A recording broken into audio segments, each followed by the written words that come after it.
नमस्कार दोस्तों। आज मैं आपको दो जुड़वा भाइयों की कहानी सुनाना चाहता हूं। ये दोनों भाई एक ही घर में, एक ही माहौल में पले बढ़े। उनके पिता एक शराबी थे और जीवन में बेहद असफल। उन्होंने अपने परिवार को कभी खुश नहीं रखा। सालों बाद जब ये दोनों भाई बड़े हुए तो उनकी जिंदगियां एक दूसरे से बिल्कुल अलग थीं। पहला भाई अपने पिता की तरह ही शराबी बन गया और अपनी असफलताओं के लिए हमेशा अपने पिता को ही दोष देता रहा। जब उससे पूछा गया कि तुम ऐसे क्यों बने, तो उसने कहा, मैंने अपने पिता को देखकर और क्या सीखा होता, मेरी किस्मत ही खराब थी। दूसरा भाई एक बहुत ही सफल बिजनेसमैन बना। उसने कभी शराब को हाथ नहीं लगाया और एक खुशहाल जीवन जिया। जब उससे उसकी सफलता का राज पूछा गया तो उसने भी वही जवाब दिया जो उसके भाई ने दिया था, लेकिन उसके शब्दों का मतलब बिल्कुल अलग था। उसने कहा, मैंने अपने पिता को देखकर ही तो सब कुछ सीखा। मैंने सीखा कि मुझे कैसा नहीं बनना है। उन्होंने मुझे दिखाया कि एक असफल जीवन कैसा होता है और मैंने तय कर लिया कि मैं वैसा जीवन कभी नहीं जीऊंगा। ये कहानी हमें जीवन का सबसे बड़ा सबक सिखाती है। आपकी परिस्थितियां ये तय नहीं करती कि आप कहां पहुंचेंगे। आपका नजरिया, आपकी सोच, आपका माइंडसेट ये तय करता है। हम सब के दिमाग में पैसे को लेकर एक फाइनेंशियल ब्लूप्रिंट या एक नक्शा बना होता है। ये नक्शा हमारे बचपन के अनुभवों, हमने अपने माता पिता से पैसे के बारे में क्या सुना और हमने उन्हें पैसे को कैसे संभालते हुए देखा, इन सब से मिलकर बनता है। यह हमारे अवचेतन मन में बैठा एक थर्मोस्टैट जैसा है। अगर आपका फाइनेंशियल थर्मोस्टैट कम तापमान पर सेट है तो चाहे आप कितनी भी मेहनत कर लें, आप एक निश्चित स्तर से ज्यादा अमीर नहीं बन पाएंगे। जैसे ही आपके पास ज्यादा पैसा आएगा, आप उसे किसी न किसी तरह खर्च कर देंगे ताकि आप वापस अपने कंफर्ट जोन में आ जाएं। और अगर आपका थर्मोस्टैट हाई पर सेट है तो आप किसी भी मुश्किल से निकलकर वापस अपनी वित्तीय सफलता तक पहुंच जाएंगे। आज हम पॉल जे स्टैनली की किताब मिलियनेयर माइंडसेट के सिद्धांतों पर आधारित इस सफर की शुरुआत कर रहे हैं। ये सफर आपको सिखाएगा कि इस फाइनेंशियल ब्लूप्रिंट को कैसे बदला जाए।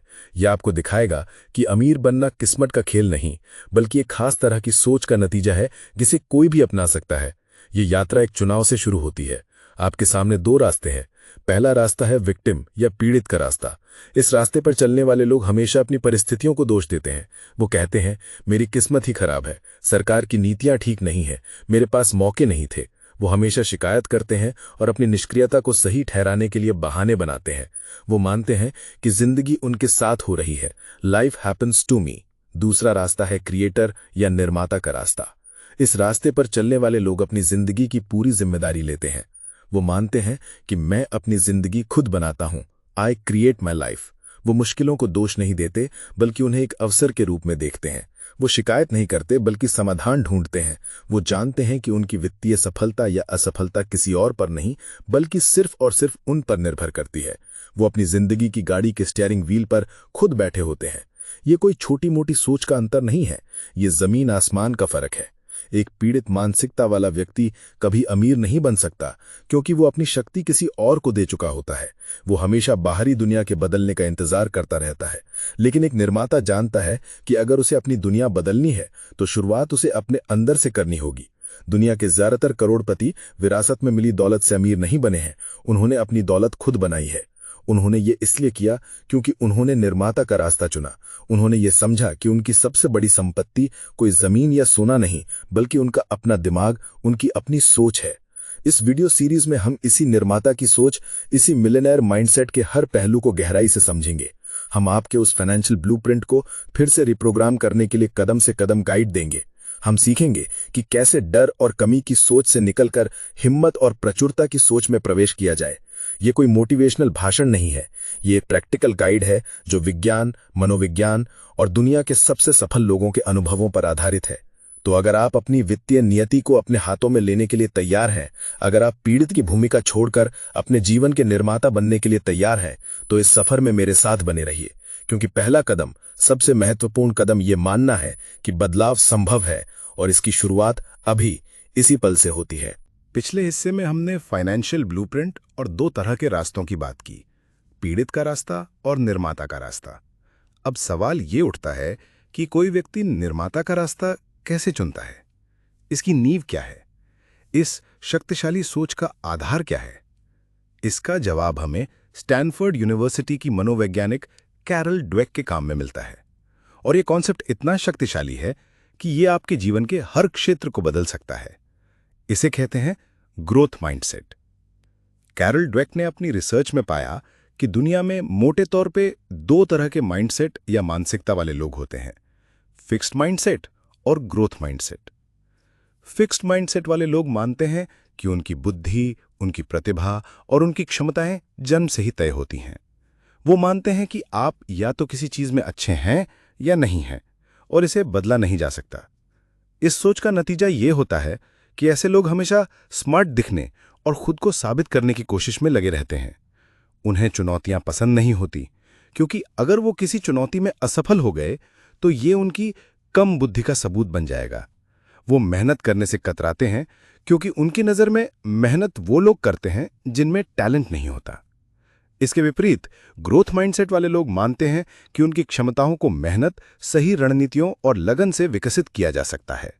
वो मानते हैं कि जन्म के समय मिली प्रतिभा तो बस एक शुरुआती बिंदु है। इस सोच के कारण उनमें सीखने का एक जबरदस्त जुनून होता है। वो चुनौतियों से घबराते नहीं, बल्कि उनका स्वागत करते हैं, क्योंकि वो जानते हैं कि हर चुनौती उन्हें कुछ नया सीखने और बेहतर बनने का मौका देगी। वो असफलता को अंत नहीं, बल्कि सीखने की प्रक्रिया का एक हिस्सा मानते हैं। ये सिर्फ एक सकारात्मक सोच नहीं है, इसके पीछे विज्ञान है। न्यूरोप्लास्टिसिटी का विज्ञान हमें बताता है कि हमारा मस्तिष्क एक मांसपेशी की तरह है। जब हम कुछ नया और मुश्किल सीखते हैं तो हमारे मस्तिष्क में नए न्यूरल कनेक्शन बनते हैं और पुराने कनेक्शन मजबूत होते हैं। इसका मतलब है कि आप सचमुच मेहनत करके खुद को और अधिक बुद्धिमान बना सकते हैं। ये जानना कि आपका दिमाग बदल सकता है, फिक्स्ड माइंडसेट की नींव को ही हिला देता है। अब इस कॉन्सेप्ट को पैसे की दुनिया से जोड़कर देखते हैं। फिक्स्ड माइंडसेट वाला व्यक्ति निवेश सीखने जैसी वित्तीय चुनौती से बचेगा, क्योंकि उसे डर है कि अगर उसने गलती की तो वो मूर्ख दिखेगा। वो शायद कहेगा, मैं इन सब चीजों में अच्छा नहीं हूं। दूसरी तरफ ग्रोथ माइंडसेट वाला व्यक्ति इसे एक अवसर के रूप में देखेगा। वो कहेगा, मुझे अभी निवेश के बारे में नहीं पता, लेकिन मैं सीख सकता हूं। वो किताबें पढ़ेगा, कोर्स करेगा, सलाह लेगा और छोटी शुरुआत करेगा। वो गलतियों को सीखने की फीस मानेगा। ये मानसिकता आपके लिए एक पूरी नई दुनिया बना देती है। फिक्स्ड माइंडसेट की दुनिया में हर स्थिति एक फैसला है। क्या मैं अमीर दिखूंगा या गरीब? क्या मैं सफल होऊंगा या असफल? ग्रोथ माइंडसेट की दुनिया में हर स्थिति एक सीखने का अवसर है। ये अनुभव मुझे और अमीर कैसे बना सकता है?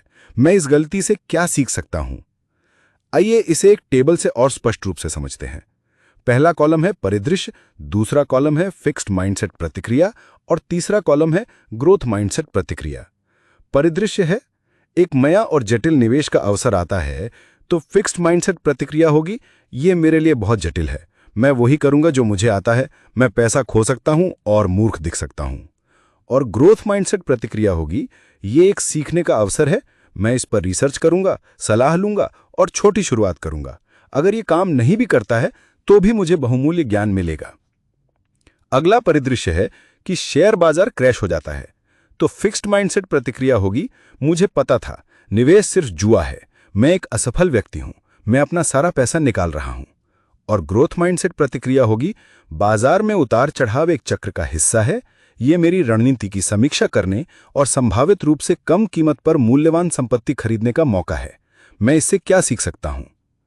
अगला परिदृश्य है कि किसी लग्जरी वस्तु पर खर्च कम करने की सलाह मिलती है तो फिक्स्ड माइंडसेट प्रतिक्रिया होगी, वे मेरी जीवन शैली की आलोचना कर रहे हैं, वे नहीं समझते, मैं कड़ी मेहनत करता हूं, मैं इसका हकदार हूं। और ग्रोथ माइंडसेट प्रतिक्रिया होगी, ये फीडबैक उपयोगी डेटा है, मुझे विश्लेषण करने दें कि क्या ये खर्च वास्तव में वित्तीय स्वतंत्रता के मेरे दीर्घकालिक लक्ष्य के साथ मेल खाता है, मैं इसे कैसे अनुकूलित कर सकता हूं। अगला परिदृश्य है कि एक बिजनेस आइडिया फेल हो जाता है तो फिक्स्ड माइंडसेट प्रतिक्रिया होगी, मैं एक उद्यमी बनने के लायक नहीं हूं, मुझ में वो बात नहीं है। और ग्रोथ माइंडसेट प्रतिक्रिया होगी, इस अनुभव से मुझे क्या सीखा गया, स्ट्रैटेजी में क्या खामियां थीं, मैं अभी तक सफल नहीं हुआ हूं, चलो इस आइडिया पर फिर से काम करते हैं।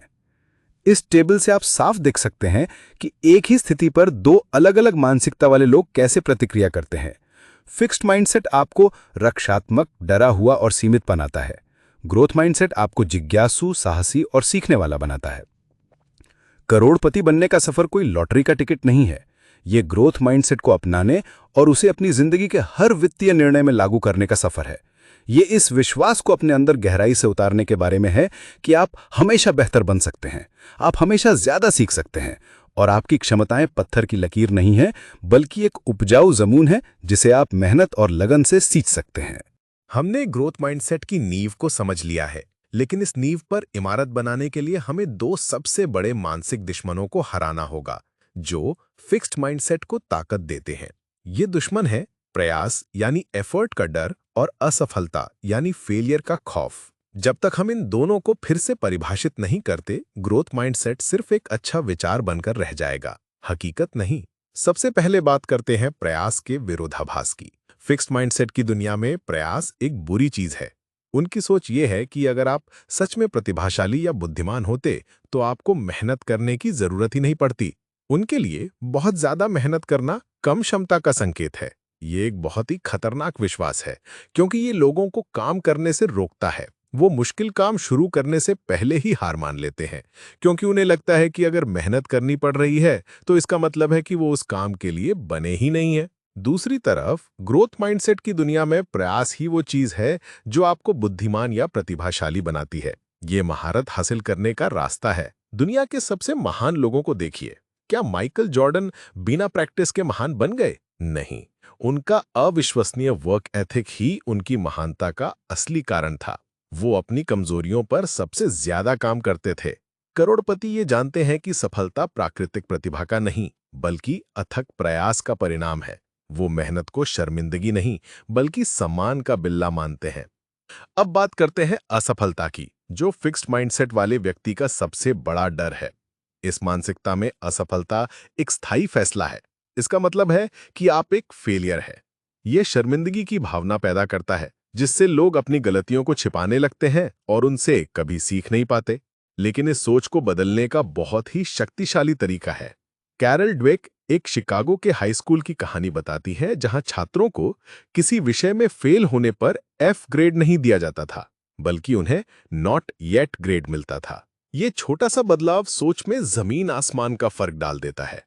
फेल एक पूर्ण विराम है, एक बंद गली, लेकिन नॉट येट एक कॉमा है जो बताता है कि रास्ता अभी खुला है, आप अभी सीखने की यात्रा पर हैं। इस एक शब्द में उम्मीद और दृढ़ता छिपी है। इसे अपनी वित्तीय जिंदगी में लागू करें। मैं अमीर नहीं हूं के बजाय सोचें मैं अभी तक अमीर नहीं हूं। मुझे निवेश करना नहीं आता के बजाय सोचें मुझे अभी तक निवेश करना नहीं आता। ये साधारण सा भाषाई बदलाव आपके दिमाग को हार मानने से रोकता है और उसे समाधान खोजने के लिए प्रेरित करता है। ग्रोथ माइंडसेट में असफलता जानकारी है, डेटा है। ये एक फीडबैक है जो आपको बताता है कि क्या काम नहीं कर रहा है, ताकि आप अपनी रणनीति बदल सकें। करोड़पति अपनी असफलताओं का विश्लेषण करते हैं ताकि वे अगली बार बेहतर कर सकें। क्या आप जानते हैं कि नासा जब अंतरिक्ष यात्रियों का चयन करता है तो वे उन लोगों को नहीं चुनते जिनका रिकॉर्ड बिल्कुल साफ है, बल्कि वे उन लोगों को चुनते हैं जिन्होंने बड़ी असफलताओं का सामना किया है और उनसे उभर कर वापसी की है।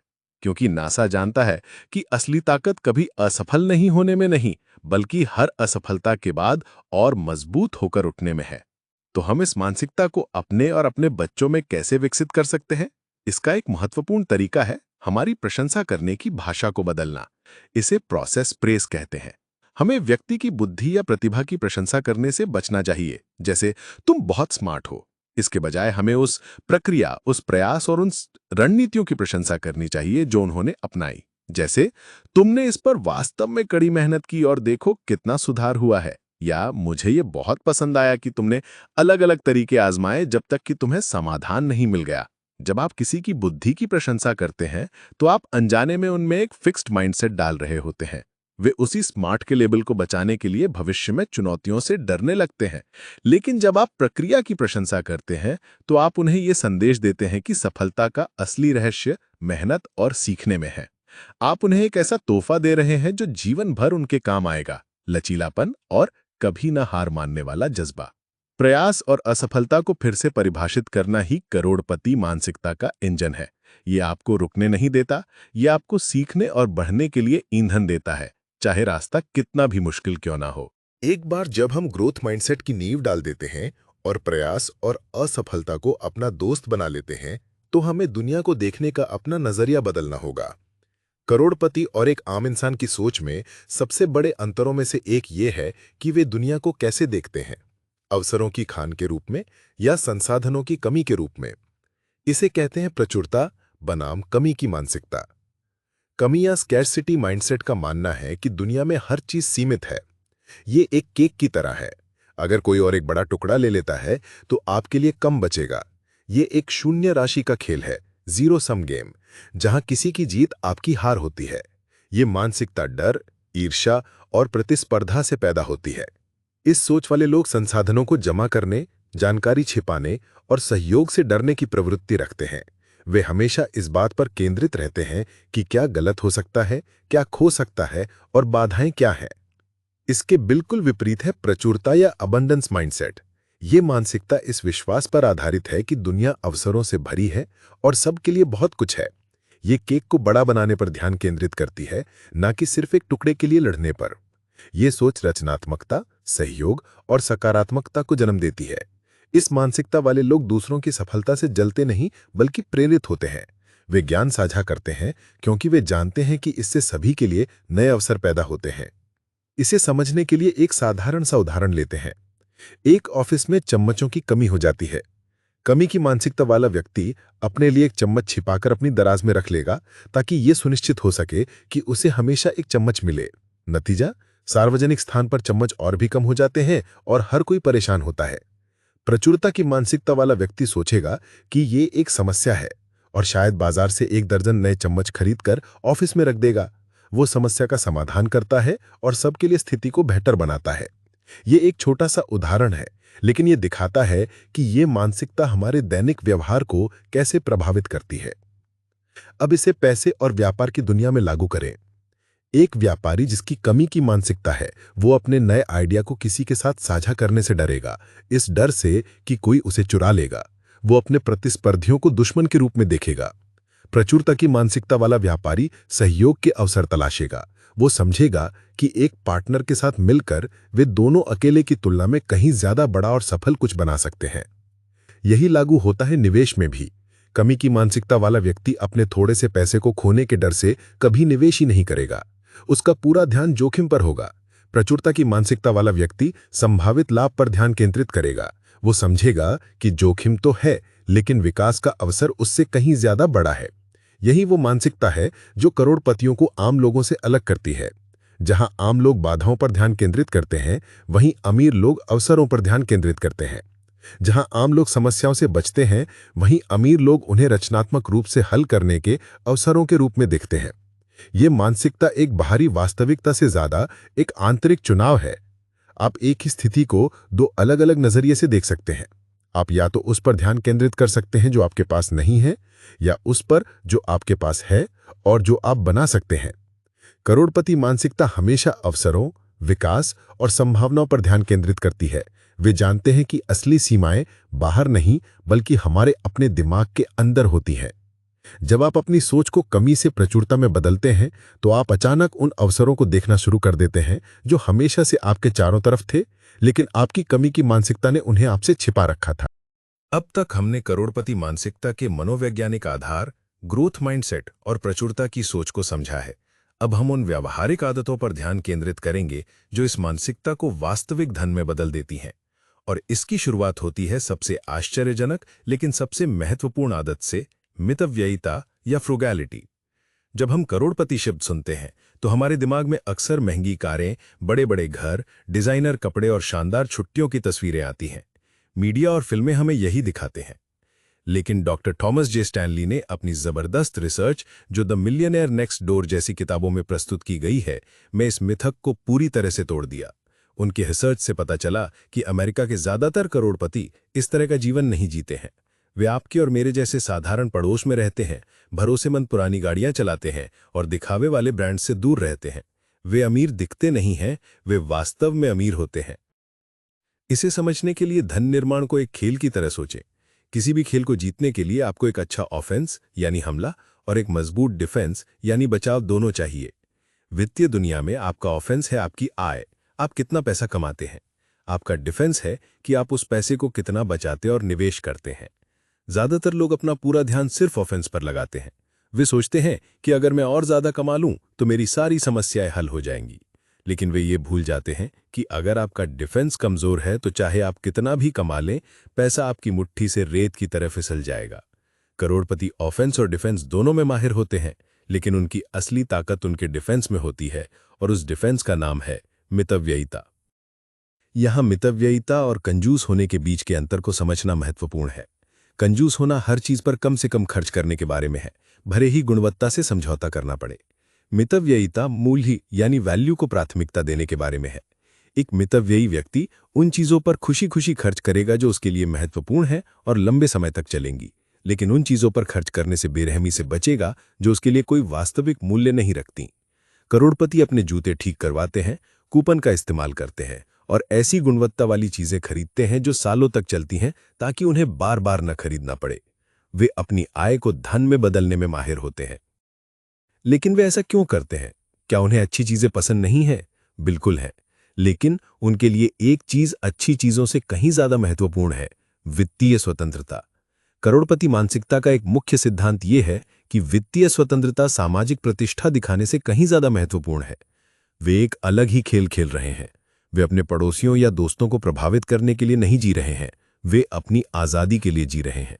वे जानते हैं कि आज एक महंगी कार पर खर्च किया गया हर रुपया भविष्य में उनकी आजादी खरीदने वाला रुपया हो सकता था, जो उनके लिए काम कर सकता था और उन्हें उस दिन के करीब ला सकता था जब उन्हें पैसे के लिए काम करने की जरूरत नहीं होगी। ये सीधे तौर पर ग्रोथ माइंडसेट से जुड़ता है। याद है, फिक्स्ड माइंडसेट को बाहरी सत्यापन की जरूरत होती है। मैं स्मार्ट दिखना चाहता हूं, मैं अमीर दिखना चाहता हूं। ये सोच ही दिखावे की खपत को जन्म देती है। ग्रोथ माइंडसेट आंतरिक विकास पर केंद्रित है, उसे बाहरी दुनिया से अनुमोदन की आवश्यकता नहीं है। इसी तरह एक मितव्ययी करोड़पति को दूसरों को यह साबित करने की जरूरत नहीं है कि वे अमीर है। उसकी आत्ममूल्य की भावना इस बात पर निर्भर नहीं करती कि वह कौन सी कार चलाता है, यह इस बात पर निर्भर करती है कि वे अपने लक्ष्यों के कितने करीब हैं। तो इसीलिए मितव्ययिता कोई सजा नहीं है, ये एक रणनीतिक चुनाव है। ये अभाव में जीना नहीं है, ये जानबूझकर जीना है। ये इस बात के बारे में है कि सच्ची दौलत उन चीजों में नहीं है जो आप खरीदते हैं, बल्कि उन अनुभवों और विकल्पों में है जो पैसा आपको दे सकता है। अपने समय पर नियंत्रण, अपने पैशन को आगे बढ़ाने की क्षमता और अपने परिवार और समुदाय की मदद करने की आजादी। जब आप इस नजरिए से मितव्ययिता को देखते हैं तो ये बोझ नहीं बल्कि स्वतंत्रता का एक शक्तिशाली उपकरण बन जाती है। जब आप मितव्ययिता के माध्यम से एक मजबूत वित्तीय डिफेंस बना लेते हैं, तो अगला कदम एक शक्तिशाली ऑफेंस बनाने का होता है। ये सिर्फ पैसा बचाने के बारे में नहीं है, ये उस बचाए हुए पैसे को आपके लिए कड़ी मेहनत करने पर लगाने के बारे में है। करोड़पति मानसिकता निष्क्रिय रूप से पैसे को बैंक में पड़े रहने नहीं देती, ये सक्रिय रूप से धन का निर्माण करती है। इस सक्रिय खोज की शुरुआत एक सरल लेकिन क्रांतिकारी आदत से होती है। इस आदत का नाम है सबसे पहले खुद को भुगतान करें, पे योरसेल्फ फर्स्ट। इसका मतलब यह है कि जैसे ही आपको आपकी आय मिलती है, किसी भी बिल का भुगतान करने, कोई भी किराया देने या कोई भी खरीदारी करने से पहले आप उसका एक निश्चित हिस्सा, आमतौर पर कम से कम 15 से 20% सीधे अपने निवेश खाते में डालते हैं। ये कोई बची खुची रकम नहीं है, ये पहली और सबसे महत्वपूर्ण प्राथमिकता है। ये आदत इतनी शक्तिशाली इसलिए है क्योंकि ये इच्छा शक्ति को समीकरण से हटा देती है। आप महीने के अंत में ये देखने का इंतजार नहीं करते कि क्या कुछ बचा है। आप अपने भविष्य को सबसे पहले प्राथमिकता देते हैं। ये आपको बाकी बची हुई राशि पर अपना जीवन जीने के लिए मजबूर करता है, जो आपको और अधिक रचनात्मक और अनुशासित बनाता है। एक बार जब आप खुद को भुगतान करना शुरू कर देते हैं, तो सवाल उठता है कि इस पैसे का क्या करें। यहीं पर करोड़पति मानसिकता का दूसरा महत्वपूर्ण सिद्धांत आता है, संपत्ति खरीदें, देनदारियां नहीं। रॉबर्ट कियोसाकी ने अपनी किताब रिच डैड पुअर डैड में इसे बहुत सरलता से समझाया है। एक संपत्ति वो है जो आपकी जेब में पैसा डालती है, एक देनदारी वो है जो आपकी जेब से पैसा निकालती है। ये एक सरल लेकिन गहरा अंतर है। अमीर लोग अपना पैसा उन चीजों में लगाते हैं जो आय उत्पन्न करती हैं, जैसे स्टॉक, बॉन्ड, रियल एस्टेट या एक लाभदायक व्यवसाय। ये संपत्तियां हैं। गरीब और मध्यम वर्ग के लोग अपना पैसा देनदारियों पर खर्च करते हैं, जिन्हें वे अक्सर संपत्ति समझते हैं, जैसे एक महंगी कार जिसकी कीमत हर दिन कम होती है और रखरखाव में पैसा खर्च होता है, या एक बहुत बड़ा घर जिस पर ज्यादा टैक्स, बीमा और रखरखाव का खर्च आता है। करोड़पति मानसिकता का व्यक्ति हमेशा खुद से ये सवाल पूछता है, क्या ये चीज मेरी जेब में पैसा डालेगी या उससे पैसा निकालेगी? ये हमें एक निवेशक की मानसिकता की ओर ले जाता है। करोड़पति बचतकर्ता नहीं होते, वे निवेशक होते हैं। वे समझते हैं कि सिर्फ पैसा बचाना महंगाई के इस दौर में काफी नहीं है। पैसे को काम पर लगाना पड़ता है ताकि वो बढ़ सके। वे दीर्घकालिक दृष्टिकोण अपनाते हैं। वे बाजार के दैनिक उतार चढ़ाव से घबराकर अपने निवेश को बेचते नहीं हैं। वे जानते हैं कि धन निर्माण एक मैराथन है, स्प्रिंट नहीं, और वे लगातार अनुशासित तरीके से निवेश करते रहते हैं। अंत में करोड़पति मानसिकता आय के बारे में सोचने के तरीके को बदल देती है। ज्यादातर लोग अपना समय बेचकर पैसा कमाते हैं। वे 1 घंटे के काम के लिए एक निश्चित राशि प्राप्त करते हैं। इस मॉडल में एक अंतर्निहित सीमा है। दिन में केवल 24 घंटे होते हैं। आप एक निश्चित सीमा से ज्यादा काम नहीं कर सकते। अमीर लोग समय के बदले पैसा नहीं कमाते, वे परिणामों के बदले पैसा कमाते हैं। यही कारण है कि इतने सारे करोड़पति उद्यमी या व्यवसाय के मालिक होते हैं। एक व्यवसाय का मालिक अपने समय पर नहीं, बल्कि अपने व्यवसाय द्वारा बनाए गए मूल्य पर कमाता है। एक निवेशक अपने समय पर नहीं, बल्कि अपने पैसे के प्रदर्शन पर कमाता है। यह मानसिकता आपको आय के कई स्रोत बनाने के लिए प्रेरित करती है। आपकी नौकरी आपकी आय का एक स्रोत हो सकती है, लेकिन आप निवेश से, एक साइड बिजनेस से या किराए की संपत्ति से भी आय उत्पन्न कर सकते हैं। जितने अधिक संपत्ति आधारित आय के स्रोत आपके पास होंगे, आप उतने ही ज्यादा आर्थिक रूप से सुरक्षित और स्वतंत्र होंगे। संक्षेप में, धन की सक्रिय खोज का मतलब है सबसे पहले खुद को भुगतान करने की आदत डालना। उस पैसे का उपयोग संपत्ति खरीदने के लिए करना जो आपकी जेब में पैसा डाले। एक दीर्घकालिक निवेशक की तरह सोचना और अपनी आय को अपने समय से अलग करके परिणामों पर आधारित करना। ये वो शक्तिशाली ऑफेंस है जो मितव्ययिता के मजबूत डिफेंस के साथ मिलकर आपको वित्तीय स्वतंत्रता के खेल में विजयी बनाता है। अब तक हमने मानसिकता और व्यक्तिगत आदतों पर ध्यान केंद्रित किया है, लेकिन करोड़पति मानसिकता का एक और महत्वपूर्ण पहलू है जिसे अक्सर नजरअंदाज कर दिया जाता है, आपके पर्यावरण की शक्ति। इसमें वे लोग शामिल हैं जिनके साथ आप समय बिताते हैं, वे किताबें जो आप पढ़ते हैं और वे सलाहकार जिनकी आप सुनते हैं। प्रसिद्ध कहावत है, आप उन 5 लोगों का औसत हैं जिनके साथ आप सबसे ज्यादा समय बिताते हैं। ये वित्तीय सफलता के लिए भी पूरी तरह सच है। सोचिए, ऊर्जा संक्रामक होती है। जब आप ऐसे लोगों से घिरे होते हैं जो हर समय शिकायत करते हैं, हर चीज में नकारात्मकता देखते हैं और अपनी असफलताओं के लिए दूसरों को दोष देते हैं, तो उनकी मानसिकता आप पर भी असर डालेगी। उनकी कमी की सोच, उनका फिक्स्ड माइंडसेट धीरे धीरे आपके सोचने के तरीके में भी घर कर जाएगा। आप उनकी तरह ही सीमित सोचना शुरू कर देंगे। यही कारण है कि गरीब लोग अक्सर नकारात्मक और असफल लोगों के साथ जुड़ते हैं। इसके विपरीत, जब आप सकारात्मक, सफल और महत्वाकांक्षी लोगों के साथ समय बिताते हैं, तो उनकी ऊर्जा भी संक्रामक होती है। वे अवसरों के बारे में बात करते हैं, समाधानों पर चर्चा करते हैं और एक दूसरे को आगे बढ़ने के लिए प्रेरित करते हैं। उनकी प्रचुरता की सोच और ग्रोथ माइंडसेट आपको भी बड़ा सोचने और अपनी सीमाओं को पार करने के लिए प्रोत्साहित करेगा। यही कारण है कि अमीर लोग सकारात्मक और सफल लोगों के साथ जुड़ते हैं। यह अभिजात्य वर्ग के बारे में नहीं है, ये जानबूझकर एक ऐसा वातावरण बनाने के बारे में है जो आपकी अपनी करोड़पति मानसिकता को पोषित और संरक्षित करता है। अपने दायरे को सावधानी से चुनना पहला कदम है। दूसरा कदम है सक्रिय रूप से उन लोगों से सीखना जो पहले ही वो हासिल कर चुके हैं जो आप हासिल करना चाहते हैं। धन बनाने का सबसे तेज और सबसे आसान तरीका अमीर लोगों से सीखना है। उनकी जीवनियों को पढ़ें, उनके साक्षात्कार देखें और यदि संभव हो तो उनसे सीधे मार्गदर्शन लें। ये ग्रोथ माइंडसेट का एक मुख्य सिद्धांत है, मदद और मार्गदर्शन मांगना। ये मानना कि आप सब कुछ खुद ही पता लगा लेंगे एक फिक्स्ड माइंडसेट की निशानी है। एक ग्रोथ माइंडसेट वाला व्यक्ति विनम्रतापूर्वक स्वीकार करता है कि दूसरों के पास ज्ञान और अनुभव है जो उसकी यात्रा को गति दे सकता है। ये हमें एक और महत्वपूर्ण आदत की ओर ले जाता है, अच्छी सलाह लेना। करोड़पति लगातार अच्छी सलाह की तलाश में रहते हैं। इसका मतलब ये नहीं है कि वे आंख बंद करके किसी की भी बात मान लेते हैं। वे अपने वित्तीय सलाहकारों पर भरोसा करने से पहले उनकी अच्छी तरह से जांच पड़ताल करते हैं। वे ऐसे मेंटर्स ढूंढते हैं जिनका ट्रैक रिकॉर्ड सिद्ध हो, वे समान विचारधारा के साथियों का एक मास्टरमाइंड समूह बना सकते हैं ताकि वे विचारों का आदान प्रदान कर सके और एक दूसरे को जवाबदेह ठहरा सके। ये सलाह लेने की इच्छा एक गहरे मनोवैज्ञानिक सत्य को उजागर करती है। विशेषज्ञ सलाह लेने या उसके लिए भुगतान करने से इनकार करना अक्सर एक फिक्स्ड माइंडसेट के अहंकार का प्रकटीकरण है। ये इस भाव से उपजता है कि व्यक्ति को उत्तर पहले से ही पता होने चाहिए और मदद की आवश्यकता कमजोरी या कमी का संकेत है। ये इस अहंकार को जन्म देता है जिसे रॉबर्ट कियोसाकी अहंकार प्लस अज्ञानता कहते हैं। लोग अपने अहंकार की रक्षा के लिए सब कुछ जानने का नाटक करते हैं जबकि वे अज्ञानी बने रहते हैं। इसके विपरीत एक ग्रोथ माइंडसेट सीखने को अंतिम लक्ष्य के रूप में देखता है। सलाह लेना कमजोरी का प्रवेश नहीं है बल्कि विकास की सबसे कुशल रणनीति है। करोड़पति सलाह के लिए भुगतान करते हैं क्योंकि वे विकास का लंबा खेल खेल रहे हैं। शौकिया लोग इससे बचते हैं क्योंकि वे अपने अहंकार की रक्षा का छोटा खेल खेल रहे हैं। इसलिए अपने दायरे का मूल्यांकन करें। क्या आपके आसपास के लोग आपको ऊपर उठा रहे हैं या नीचे खींच रहे हैं? क्या वे आपको चुनौती दे रहे हैं या आपकी सीमाओं को स्वीकार कर रहे हैं? क्या आप सक्रिय रूप से मेंटोर्स और सलाहकारों की तलाश कर रहे हैं? याद रखें, आप अकेले एक द्वीप नहीं हैं। आपकी सफलता काफी हद तक उस पारिस्थितिकी तंत्र पर निर्भर करेगी जिसे आप अपने चारों ओर बनाते हैं। एक ऐसा वातावरण बनाएं जो आपकी करोड़पति मानसिकता को हर दिन सींचे और मजबूत करे। हमने बाहरी रणनीतियों और आदतों की बात की है, लेकिन सच्चाई यह है कि धन का खेल सबसे पहले आपके अपने दिमाग के अंदर जीता या हारा जाता है।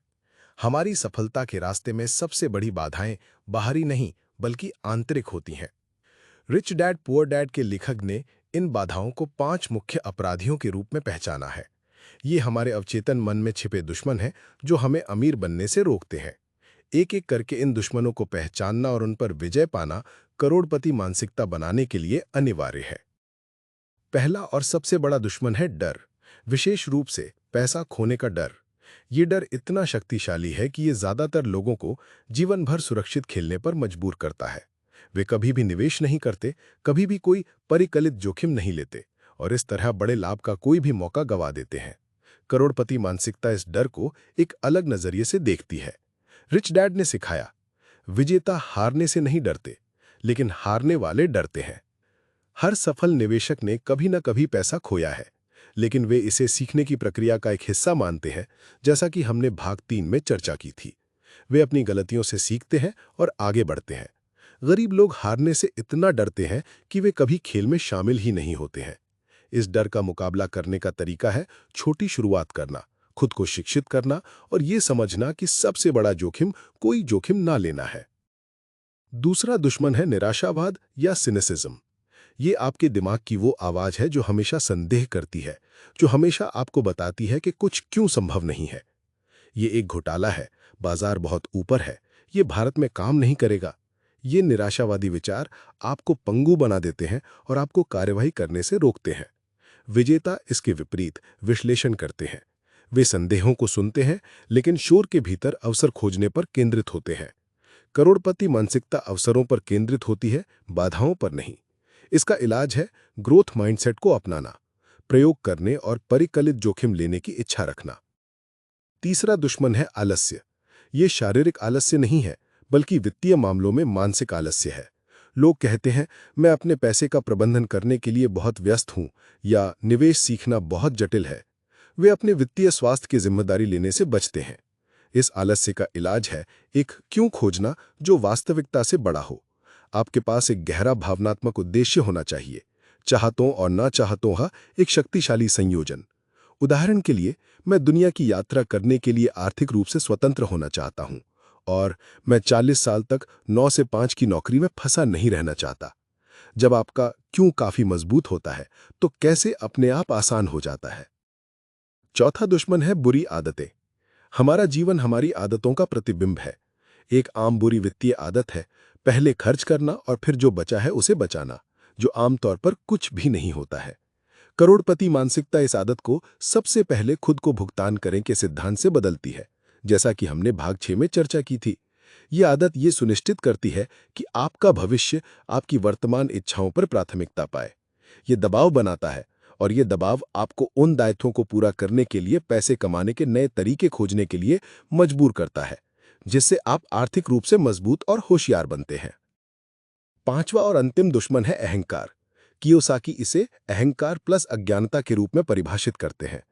ये तब होता है जब लोग अपने अज्ञान को छिपाने के लिए अहंकार का उपयोग करते हैं। वे ऐसा व्यवहार करते हैं जैसे वे सब कुछ जानते हैं और इसकी वजह से वे कुछ भी नया सीखने के लिए खुद को बंद कर लेते हैं। इसका इलाज विनम्रता और ग्रोथ माइंडसेट है। ये स्वीकार करना कि आप सब कुछ नहीं जानते हैं और हमेशा सीखने के लिए कुछ नया होता है। यही कारण है कि करोड़पति हमेशा सलाह लेते हैं और सीखते रहते हैं। दिलचस्प बात यह है कि ये पांचों दुश्मन अलग अलग समस्याएं नहीं हैं, बल्कि ये सभी एक अंतर्निहित फिक्स्ड माइंडसेट के लक्षण हैं। डर असफलता को स्थायी मानने से आता है। निराशावाद ये मानने से आता है कि सुधार संभव नहीं है। आलस्य ये मानने से आता है कि प्रयास व्यर्थ है। बुरी आदतें बनी रहती हैं क्योंकि आप ये नहीं मानते हैं कि आप बदल सकते हैं। और अहंकार एक नाजुक आत्मसम्मान की रक्षा के लिए एक ढाल है जो एक फिक्स्ड माइंडसेट पर बना है। इसलिए इन दुश्मनों से अलग अलग लड़ने के बजाय आपको अपने मूल ऑपरेटिंग सिस्टम को बदलना होगा, अपनी मानसिकता को। एक ग्रोथ माइंडसेट इन दुश्मनों को उस मनोवैज्ञानिक ईंधन से भूखा रखता है जिसकी उन्हें जीवित रहने की आवश्यकता होती है। सिद्धांतों को समझना एक बात है, लेकिन उन्हें अपनी रोजमर्रा की जिंदगी में लागू करना बिल्कुल दूसरी बात है। करोड़पति मानसिकता सिर्फ एक विचार नहीं है, ये क्रियाओं और आदतों का एक समूह है। इस भाग में हम उन सभी सबकों को एक व्यावहारिक, कार्रवाई योग्य ढांचे में संश्लेषित करेंगे, जिसे आप तुरंत लागू करना शुरू कर सकते हैं। ये आपके फाइनेंशियल ब्लूप्रिंट को हकीकत में बदलने का समय है। इसकी शुरुआत एक शक्तिशाली विचार से होती है। अपने जीवन के सीईओ बने। एक सीईओ अपनी कंपनी के स्वास्थ्य की निगरानी करता है, डेटा का विश्लेषण करता है और भविष्य के लिए रणनीतिक निर्णय लेता है। आपको अपनी वित्तीय जिंदगी के साथ भी ठीक यही करना होगा। इसके लिए महीने में एक बार अपने साथ एक सीईओ मीटिंग निर्धारित करें। ये एक गैर परक्राम्य में नियुक्ति होनी चाहिए, जैसे कि आपके बॉस के साथ एक महत्वपूर्ण बैठक। ये 30 मिनट का समय आपके वित्तीय भविष्य के लिए समर्पित है। इस सीईओ मीटिंग का एक स्पष्ट एजेंडा होना चाहिए। पहला कदम, अपना डैशबोर्ड अपडेट करें। किसी भी कंपनी को चलाने के लिए डेटा की जरूरत होती है। आपके वित्तीय जीवन के लिए दो सबसे महत्वपूर्ण डेटा बिंदु है: आपकी नेटवर्थ यानी कुल संपत्ति और आपका कैश फ्लो यानी नकदी प्रवाह। हर महीने अपनी सभी संपत्तियों, बचत, निवेश संपत्ति को जोड़ें और अपनी सभी देनदारियों यानी ऋण और क्रेडिट कार्ड बकाया को घटाएं। ये आपकी नेटवर्थ है। ये आपके वित्तीय स्वास्थ्य का अंतिम स्कोर कार्ड है। फिर अपनी कुल आय और अपने कुल खर्चों को ट्रैक करें। अंतर आपका कैश फ्लो है। जिस चीज को मापा जाता है उसी का प्रबंधन किया जाता है। दूसरा कदम, डेटा का विश्लेषण करें। अब जबकि आपके पास नंबर हैं तो उन्हें देखें। पिछले महीने की तुलना में आपकी नेटवर्थ बढ़ी या घटी? आपका कैश फ्लो सकारात्मक था या नकारात्मक? आपने कहां सुधार किया? आप कहां फिसल गए? यहां महत्वपूर्ण बात यह है कि खुद को आंकना नहीं है। ये एक ग्रोथ माइंडसेट अभ्यास है। डेटा अच्छा या बुरा नहीं है, ये सिर्फ जानकारी है।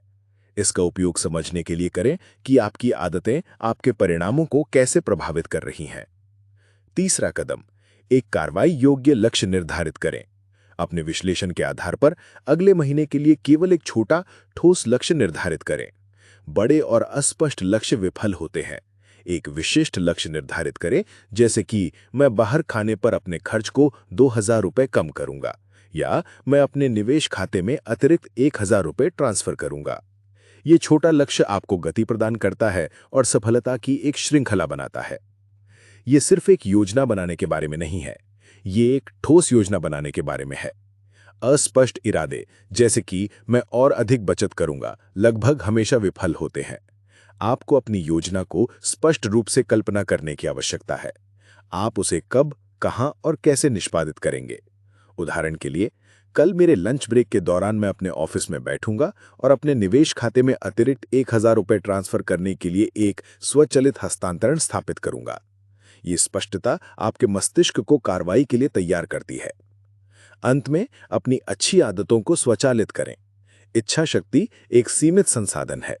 हर महीने मैन्युअली खुद को भुगतान करने के लिए खुद पर भरोसा करने के बजाय अपनी सबसे पहले खुद को भुगतान करें आदत को स्वचालित करें। अपनी तनख्वाह के दिन अपने चेकिंग अकाउंट से अपने निवेश खाते में एक स्वचालित हस्तांतरण सेट करें। इस तरह से ये बिना सोचे समझे होता है। आप अपनी सफलता को डिफ़ॉल्ट बना रहे हैं। ये मासिक सीईओ मीटिंग एक अनुष्ठान है जो व्यवस्थित रूप से आपको भावनात्मक प्रतिक्रियावादी वित्तीय व्यवहार से तार्किक सक्रिय वित्तीय प्रबंधन की ओर ले जाता है। ये पैसे को चिंता के स्रोत से एक ऐसी प्रणाली में बदल देता है जिसे अनुकूलित किया जाना है। ये ग्रोथ माइंडसेट का एक व्यावहारिक अनुप्रयोग है। ये आपके वित्तीय जीवन को एक कौशल के रूप में मानता है जिसे नियमित डेटा संचालित फीडबैक लूप के माध्यम से विकसित और सुधारा जाना है, न कि पैसे के साथ अच्छा या बुरा होने की एक निश्चित स्थिति के रूप में। ये वही प्रणाली है जो करोड़पति मानसिकता को एक स्थायी वास्तविकता बनाती है। हमने मानसिकता, आदतों, रणनीतियों और प्रणालियों के बारे में बात की है, लेकिन इस सब के अंत में एक मौलिक सवाल है जिसका जवाब देना जरूरी है। आप अमीर क्यों बनना चाहते हैं? अगर इस सवाल का जवाब सिर्फ बहुत सारा पैसा कमाना है, तो आप शायद या तो असफल हो जाएंगे या सफल होने पर भी खुश नहीं रहेंगे। सच्चे करोड़पतियों के लिए पैसा कभी भी अंतिम लक्ष्य नहीं होता है। पैसा एक परिणाम है, एक उपकरण है।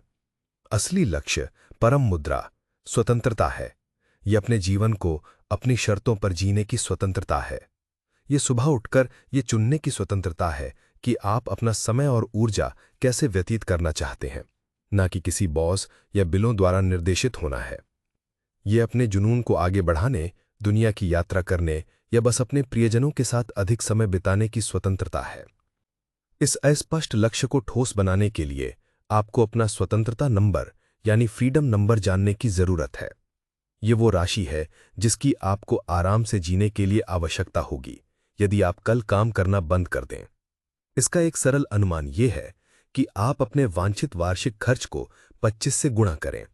उदाहरण के लिए, यदि आपको लगता है कि आप प्रति वर्ष 10 लाख रुपए में आराम से रह सकते हैं, तो आपका स्वतंत्रता नंबर 2.5 करोड़ रुपए होगा। ये नंबर अमीर बनने के अस्पष्ट सपने को एक ठोस, मापने योग्य लक्ष्य में बदल देता है। यह आपको एक मंजिल देता है जिसकी ओर आप काम कर सकते हैं। आपके द्वारा निवेशित किया गया हर रुपया आपको उस नंबर के एक कदम और करीब लाता है। लेकिन स्वतंत्रता से भी परे एक और गहरा उद्देश्य है। धन का उद्देश्य केवल व्यक्तिगत उपभोग के लिए जमा करना नहीं है। इसका उद्देश्य प्रभाव डालना और दूसरों की मदद करना है। सच्चे करोड़पति अक्सर अपने समय, धन और संसाधनों के साथ उदार होते हैं। ये प्रचुरता की मानसिकता का अंतिम प्रकटीकरण है। ये विश्वास कि केक इतना बड़ा है कि इसे साझा किया जा सकता है और साझा करने से यह वास्तव में और बड़ा हो जाता है। जब आप धन का उपयोग किसी ऐसे कारण का समर्थन करने के लिए करते हैं जिसमें आप विश्वास करते हैं, या किसी ऐसे व्यक्ति की मदद करने के लिए करते हैं जिसे जरूरत है, तो धन एक गहरा अर्थ प्राप्त करता है।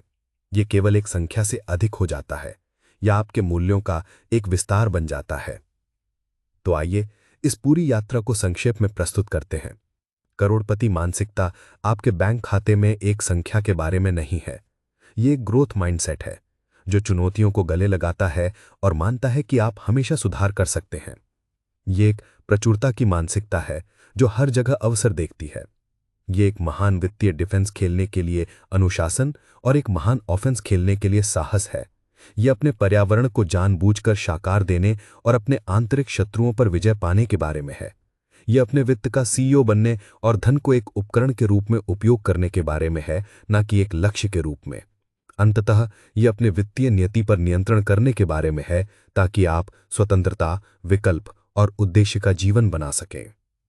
ब्लूप्रिंट अब आपके पास है। जैसा कि उस कहानी की शुरुआत में जुड़वा भाइयों के पास था, चुनाव हमेशा आपका होता है। आप अपनी परिस्थितियों को अपनी कहानी लिखने दे सकते हैं या आप कलम उठाकर इसे खुद लिख सकते हैं। अगर इस वीडियो ने आपको कोई मूल्य प्रदान किया है, अगर इसने आपको अपनी वित्तीय यात्रा के बारे में अलग तरह से सोचने के लिए प्रेरित किया है, तो कृपया इस वीडियो को लाइक करें और हमारे चैनल को सब्सक्राइब करें ताकि आपको और भी ऐसा कंटेंट मिल सके जो आपको वो जीवन बनाने में मदद करेगा जिसके आप हकदार हैं। देखने के लिए धन्यवाद।